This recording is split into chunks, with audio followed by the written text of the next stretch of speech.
Assalamualaikum warahmatullahi wabarakatuh. Bismillahirrahmanirrahim.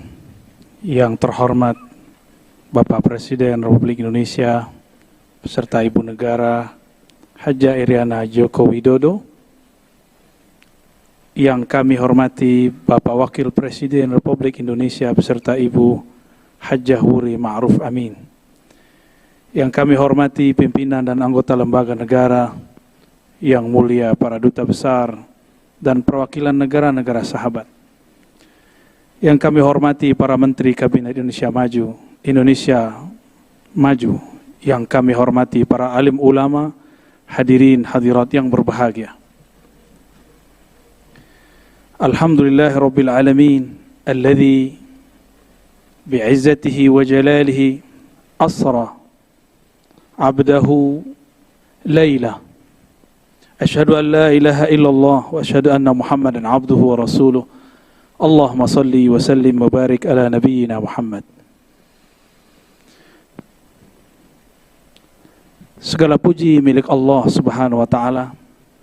Sungguh dahsyat Allah Subhanahu wa taala memperjalankan hambanya dengan cara yang tidak terduga. Itulah hadiahnya kepada sang kekasih baginda Nabi Muhammad sallallahu alaihi wasallam. Di saat sang Rasul berduka, pamannya wafat, istrinya meninggal, dan ia pun diusir ketika hendak hijrah ke kampung Taif. Diusirnya bukan dengan kalam-kalam verbal, tidak seperti diviralkan zaman sekarang. Dulu langsung secara fisik. Seperti yang kita sudah maklum, baginda Rasul sallallahu alaihi wasallam diusir dengan cara dilempar dengan kotoran-kotoran binatang, dengan kerikil-kerikil yang tajam. Sembari sumpah serapah mereka katakan majnun, orang gila, mashhur, orang yang tersihir, dan lain sebagainya. Tapi baginda Rasul sallallahu alaihi wasallam, beliau hanya diam. Tiba-tiba Sayyidina Jibril alaihissalam datang. Ya Muhammad, maukah engkau aku tawarkan bantuan? Bantuan apakah yang ditawarkan Sayyidina Jibril? Ternyata Sayyidina Jibril menawarkan untuk menghancurkan penduduk Taif. Apa jawaban baginda Nabi Muhammad sallallahu alaihi wasallam? La, fa innahum la ya'lamun. Mereka tidak faham yang aku maksudkan. Semoga semangat ini ada pada pemimpin negeri ini, ada pada ulama-ulama di negeri ini, sehingga mampu mengislah, memperbaiki mana yang rusak dan terpecah. Sallallahu alaihi wasallam, meskipun beliau secara umur biologis hanya 63 tahun, tapi secara keruhanian lebih tua daripada Sayyidina Adam, lebih tua daripada Sayyidina Nuh. Nabiuna Nuh alaihi salatu wassalam, ketika beliau sudah lebih dari 900 tahun berdakwah, mendidik umat, lelah juga rasanya. Akhirnya beliau mengatakan, ya Allah, jika engkau membiarkan generasi mereka hidup, maka generasi setelahnya akan lebih kufur dari kelompok ini, dari generasi ini. Maka hancurkan saja ya Allah. Inilah ujian Sayyidina Nuh yang membuat beliau tidak lebih mulia dari Sayyidina Nabi sallallahu alaihi wasallam. Bayangkan, sudah setua itu, tapi kalah dewasa, kalah salamatus sadr dengan baginda Nabi Muhammad yang hanya berumur 63 tahun. Sallallahu alaihi wasallam. Bapak Wakil Presiden dan hadirin yang kami hormati. Kalau boleh saya jujur, saya ini dulu tidak memilih Bapak Presiden, Wakil Presiden. Ya, saya memilih mencoblos yang sekarang sudah jadi menteri. Ketika berita di mana-mana menyebutkan yang saya coblos mau jadi menteri, dalam hati merenung dalam, antara kesal tapi juga bertanya-tanya, apakah hati dia lebih bening daripada hati saya yang kata orang saya di Ustadz dan Buya?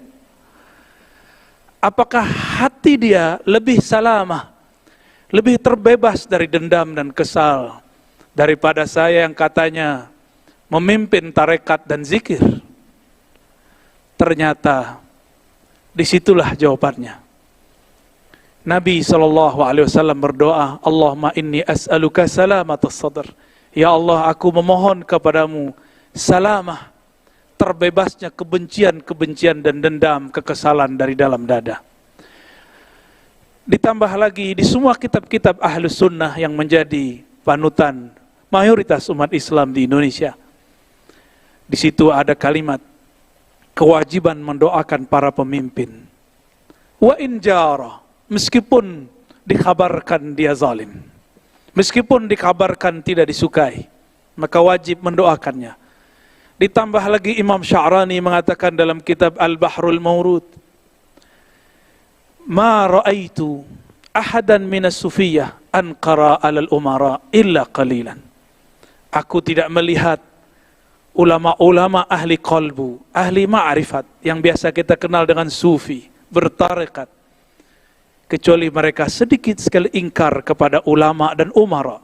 Justru mereka mendoakannya dari dalam hatinya, dalam khalwatnya, dalam kesendiriannya. Karena yang dia fikirkan adalah masalihul ummah, kemaslahatan umat, bukan emosi berpolitik semata. Semoga pemimpin-pemimpin negeri ini diberikan salamatus sadar. Terima kasih sudah merawat negeri ini. Semoga Allah membersamai pemimpin kita, ulama-ulama kita. Amin ya rabbal alamin. Bapak Wakil Presiden dan hadirin yang kami hormati, kisah Isra Mi'raj sudah banyak diceritakan, tapi karena memori manusia pendek, apa salahnya kita mengulang sedikit. Namun kami mengambil menarik jauh-jauh ke masa sebelum Nabi Yuna Adam dicipta. Dulu sebelum bangsa Adam, Bani Adam dicipta, sudah ada satu klan yang disebut klan api, Banu Jan. Kelompok Banu Jan ini sebagaimana disebutkan dalam Al-Bidayah wa Nihayah Imam Ibnu Katsir, adalah kelompok yang merusak di muka bumi. Akhirnya Allah mengkiamatkan kiamat pertama untuk mereka dengan menurunkan meteor, menghabisi mereka. Bangsa api dihabisi dengan batu api. Jadi cerita ini bukanlah dongengan Darwin, cuma sayangnya Darwin agak cocok logi. Tapi di saat itu terjadi, Allah berkalam kepada Sayyidina Jibril. Ya Jibril, itu ada putranya Raja Jan. Ambillah dia, didiklah dia, ajak dia mi'raj ke langit-langitku. Sampai Allah kemudian izinkan dia mempelajari semua zikir-zikir malaikat-malaikat di langit, alam malakut, alam jabarut, bahkan sampai kepada alam surga. Maka tiada dari makhluk apapun di muka bumi dan di langit bahkan di surga yang zikirnya lebih banyak dari Azazil. Dia bukanlah malaikat tapi sepangkat, sederjat dengan malaikat Azazil.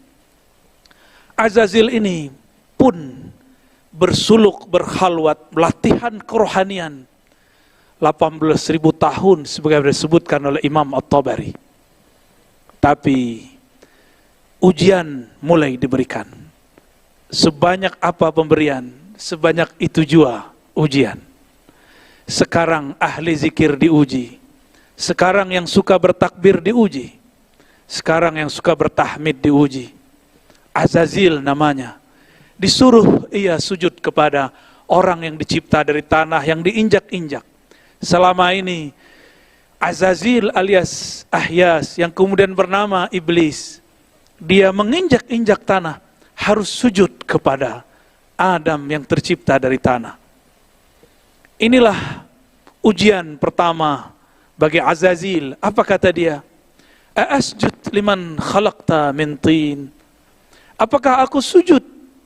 Apakah pantas bagiku sujud kepada orang makhluk yang kau cipta dari api, sedangkan aku tercipta daripada yang kau ciptakan dari tanah, sedangkan aku tercipta daripada api. Azazil mulai rasis. Azazil mulai mempermasalahkan suku Saya suku api, saya lebih mulia daripada suku tanah. Hati-hati, kadang-kadang orang beragama sudah soleh, sudah lama baca kitab, sudah lama berzikir, seperti Azazil, 18.000 bersuluk di alam Jabarut, alam Malakut sampai ke surga sana. Tapi ternyata dia terjebak dan mengatakan, aku seorang Adam, lebih baik dari zikirnya, bahkan lebih baik daripada semuanya. Ternyata ketika kita urai, dan ini jarang diurai oleh ahli tafsir, ketika Allah menawarkan, mengabarkan, inni ja'ilun fil ardi khalifah, aku akan menciptakan, menjadikan seorang khalifah di muka bumi. Ternyata ada dua kelompok malaikat yang berkomentar. Ini dipisah dengan lafaz wow. Yang pertama mengatakan, ya Rabb, apakah engkau mencipta perusak dan pembunuh di muka bumi? Inilah malaikat-malaikat cahaya. Lain dengan malaikat api. Dia mengatakan, wanah kawanukad disulak. Kami zikirnya lebih banyak. Yang berbicara ini adalah Azazil, yang saat itu malaikat-malaikat. Bapak Wakil Presiden, hadirin yang kami hormati, barangkali inilah ujian umat Islam di negeri ini. Tidak ada negeri dimanapun umat Islamnya lebih banyak dari negeri ini. Maka negeri ini pun paling soleh, paling banyak baca yasinnya, paling banyak baca tahlilnya. Jika diuji dengan kalam-kalam yang tidak berkenan, apakah akan nanti mengatakan hal yang sama dengan Azazil dahulu kala? Inilah pendek ceritanya, akhirnya Azazil diusir dari surga, dan Allah mengatakan, apakah kamu minal alin? Apakah kamu bangsa yang sangat tinggi? Dengan itulah bergantilah Azazil dari nama mulia Azazil sebagai khazinul jannah, penjaga surga, menjadi iblis yang dijauhkan dari jalan kebenaran. Lain ceritanya dengan Nabi Muhammad sallallahu alaihi wasallam. Beliau sebelum diangkat ke langit, dimasukkan ke surganya, Allah membersihkan jantungnya, dadanya 2 kali. Tidak ada ini dalam sejarah Azazil. Allah bersihkan kolbu Nabi ketika dia berumur 7 tahun. Allah bersihkan kembali ketika hendak naik pada malam itu, malam 27 Rajab. Barangkali inilah saatnya kita mengambil pelajaran. Inilah perbedaan abadi antara mi'raj ruhaninya iblis dengan mi'raj ruhaninya Nabiullah Muhammad sallallahu alaihi wasallam. Apakah itu? Azazil spiritualnya dinaikkan tapi belum dibersihkan jiwanya.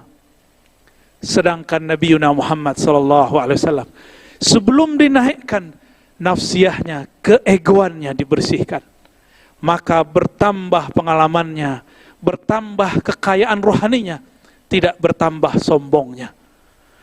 Maka jika hendak memajukan negeri ini, jika hendak ingin meningkatkan negeri ini, mari kita bersihkan kolbu ini dari semua kebencian. Mulai malam ini, tidurlah dalam cinta Allah subhanahu wa ta'ala. Bukankah Allah sering menyindir kita dengan bismillahnya, bismillahirrahmanirrahim. Kalau orang dulu menyebut, kok Allah cerewet sekali, kok diulang-ulang kata Rahman dan kata Rahim. Tiada lain, tiada bukan, supaya kita mau mengambil pelajaran dari sana. Inilah yang dikatakan oleh Nabi SAW sebagai hadis penutup yang kami baca pada malam ini. Diriwayatkan oleh Imam Al-Hakim At-Tirmidzi. Apa kata Nabi SAW? Inna lillahi, sesungguhnya Allah memiliki 100 lebih, wa 17, yaitu 117 khuluqan, akhlak atau adab.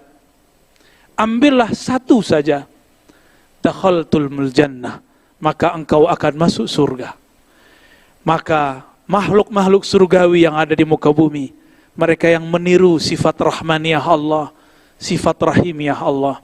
Sedangkan makhluk tubuhnya manusia, di dalamnya adalah iblis, penuh kebencian, penuh kesombongan, walaupun berjubahkan jubah alim ulama, walaupun dia berpakaian pakaian orang soleh, tapi jika di hatinya ada perasaan ana khairum minhu, aku lebih suci, aku lebih baik, aku lebih berhak, maka hati-hati, itulah syayatinul insi, itulah syaitannya manusia.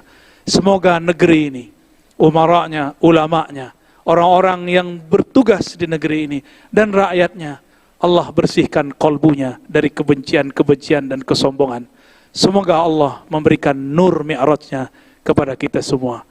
Semoga Allah merahmati kami yang berbicara dan kita yang hadir mendengarkan.